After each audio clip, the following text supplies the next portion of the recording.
ओम नमो फलसिद्धाय. शिवशरणात मंडळी, गुरुप्रसादाची थोरी या यूट्यूब चॅनलवरती आपलं स्वागत आहे.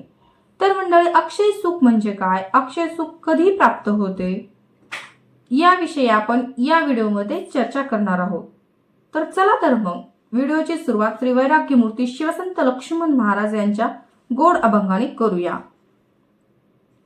अक्षयी सुख तुझ पाशी, सुख ते अक्षयी सेवेसी, ते सुख न देसी बा कोना, सर्व सुखाचा तू राणा, ते सुख निज भक्ता देसी, अक्षयी वससी भक्ता पासी, लक्ष्मण म्हणे भक्त विजयी त्रिलोकी विख्यात, लक्ष्मण म्हणे भक्त विजयी त्रिलोकी विख्यात.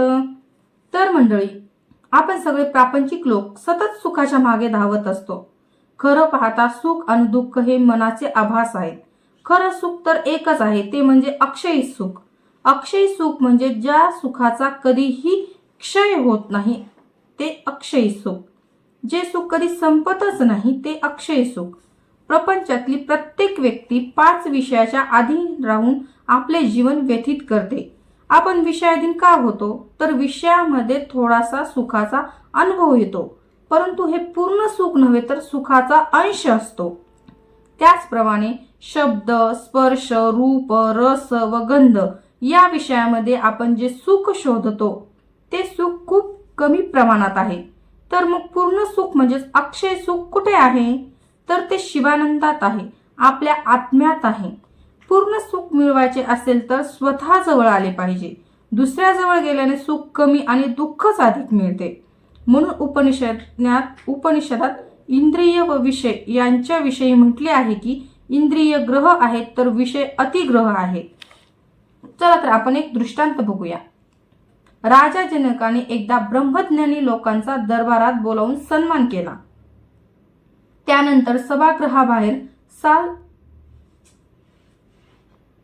सालक्रंत व सवस्त अशा सहस्र गायी उभ्या करून सांगितले, जो सर्वश्रेष्ठ ब्रह्मज्ञानी असेल त्याने तशी घोषणा करावी आणि या सहस्र गायी घेऊन जाणे. सर्व ब्रह्मनिष्ठ निश्चल बसून होते. कोणीही उठायला तयार होईना. कारण मी ब्रह्मज्ञानी आहे असे कोणी घोषित केले असते तर तो ब्रह्मज्ञानी नाही हेच सिद्ध झाले असते. मी ब्रह्मज्ञानी आहे असे बडबडत कोणी रस्त्याने निघाला तर लोक त्याला वेड्यात काढतील. जनकांच्या मनात संदेह उत्पन्न झाला. आपण सर्वांची ब्रह्मज्ञानी म्हणून पूजा केली, यात तर कोणी ब्रह्मज्ञानी दिसतच नाही. काही वेळाने यज्ञवल्क्य ऋषी उभे राहिले आणि त्यांनी शिष्याला आज्ञा केली, या गायी आपल्या आश्रमात घेऊन या. मग इतर ब्रह्मज्ञानींनी त्यांना विरोध केला. यज्ञवल्क्य म्हणाले, तुमच्या ब्रह्मनिष्ठेवर विश्वास होता तर तुम्ही उभे का राहिला नाही. सर्वजण म्हणाले, तुमच्या मनात मी ब्रह्मज्ञानी आहे असा अहंकार आहे, म्हणून आमच्या प्रश्नांना समर्पक उत्तरे दिली तरच आम्ही गायी घेऊन जायला विरोध करणार नाहीत. सर्वांनी त्यांना प्रश्न विचारले.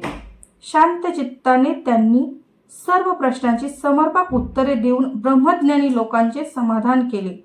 गार्गी नामक विदुषीने त्यांना प्रश्न विचारला, कती ग्रहा कर्त्यात्यग्रहा म्हणजे काय, तर प्रपंचात ग्रह किती आणि अतिग्रह किती आहेत, ते कोणते आहेत. ग्रह म्हटलं की आपल्याला आकाशातले ग्रह आठवतात, परंतु यज्ञवल्क्यांनी उत्तर दिले, पंचज्ञानेंद्रिय हे ग्रह आहेत, कारण ते विषयाचे ग्रहण करतात. डोळे रूपाचे, कर्ण शब्दाचे, रसना रसाचे, त्वचा स्पर्शाचे आणि घनेंद्रिय गंधाचे ग्रहण करते. या पंचग्रहांना खाऊन टाकणारे ते अतिग्रह आहेत. विषय हेच अतिग्रह आहेत. विषय इंद्रियांना खाऊन टाकतात. शब्द ऐकून ऐकून कान शेवटी बधीर होतात. डोळे रूप पाहून पाहून आंधळे होतात. याप्रमाणे रसना, त्वचा आणि घ्राण यांची ग्रहण शक्ती बोटत होते, परंतु विषय मात्र संपत नाही. इंद्रिये थकतात पण विषय कधीच थकत नाही. ते इंद्रियापेक्षा बलवान असतात, म्हणून ते अतिग्रह आहेत. इंद्रिय आणि विषय यांचा संबंध संपला की सुख संपून जाते. म्हणून आपण या क्षणिक सुखात गुंतून पडू नये. यात पूर्ण सुख नाही हे आता आपल्याला कळलेले आहे. प्रपंचात सुखाचा भास होतो तो केवळ इंद्रिय आणि विषय यांचा संबंध असेपर्यंत. आपल्या ताटात जेवण आहे त्यावेळी आपल्याला त्याचा स्वाद कळतो का, नाही ना. जेव्हा जिभेवर अन्न ठेवतो तेव्हा अन्नाचा स्वाद कळतो. अन्न पोटात गेल्यावर त्याचा स्वाद कळत नाही. म्हणजे आधी स्वाद नाही, नंतर स्वाद नाही. केवळ जिभेवर अन्न असेपर्यंत स्वाद, मागे पुढे नाही. सुख असे आहे. म्हणून लक्ष्मण महाराज म्हणतात की अक्षयी सुख तुझ्यापाशी आहे. देव राहतो कुठे तर आपल्या अंतर्मनात. आपल्या अंतर्मनातच अक्षय सुख आहे. भगवान शिवच आपल्याला ते देत असतात.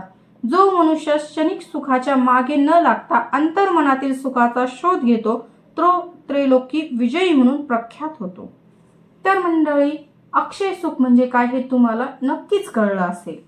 व्हिडिओ कसा वाटला कमेंट करून नक्की सांगा. झालेली सेवा सिद्धाच्या चरणी समर्पित. ओम नमो फलसिद्धाय. धन्यवाद मंडळी.